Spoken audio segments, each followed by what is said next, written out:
Hello, I'm Sue Ann Staff from Sue Ann Staff Estate Winery here in the heart of the Niagara Benchlands.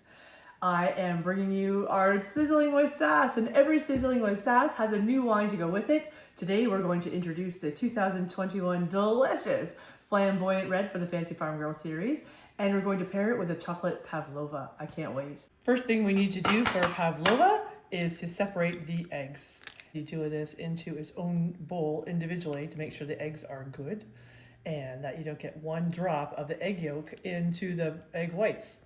We're going to put the egg whites into our mixing bowl, and I'll repeat this 4 times. Get it whipping pretty high until you hit stiff peaks. And just slowly incorporate in 1 cup of sugar. Ooh, I cannot feel any of the sugar granules in between there. It's nice and silky smooth. Add in 4 teaspoons of cornstarch and 3 tablespoons of a good quality cocoa and 1 teaspoon of vinegar. I can't say I understand why, but apparently it denatures the proteins perfectly, and we just fold that in. Transfer onto the parchment paper. We don't want to lose any of that beautiful air that's been incorporated into the egg whites. Leave a little bit of a divot in the middle because that's where all the goodies are going to go. So now we're going to go into a 275-degree Fahrenheit oven, and we're going to leave it there for 90 minutes to 120 minutes and never open the door. And when you're done, turn off the oven and just leave it. We are melting 5 ounces of sweetened chocolate. This is melted, and now we're going to take it off to let it cool. We need 1 cup of heavy cream, and let's start whipping it. This is just coming up to soft peaks. So now is a good time to add 2/3 of a cup of a plain yogurt. And we're gonna add in 1 teaspoon of vanilla and whip it all together.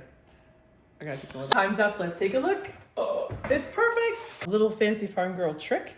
So a little dollop of that sauce here, so the Pavlova will stick to it and not slip off the tray. Just floof it across the top to make sure it all has a little bit. Okay, let's put some blobs of that melted chocolate around here. Oh my, let's decorate with some berries that will bring in the berry tones from the wine. This is the Fancy Farm Girl 2021 Flamboyant Red, a wonderful Cabernet Franc dominant wine. Oh, red berry notes, some cedar, like a real juicy fruit characteristic to it. On the palate, it has so much density, so much weight from those oak barrels. Looking at how light and airy this is with that beautiful cream on top and the dense chocolate. Let's try it together. Pavlova is to be as light and fluffy as ballerina dancing. It absolutely is. It's not super chocolatey. Nicely complements the tannins in the wine. You should try this. It's so good.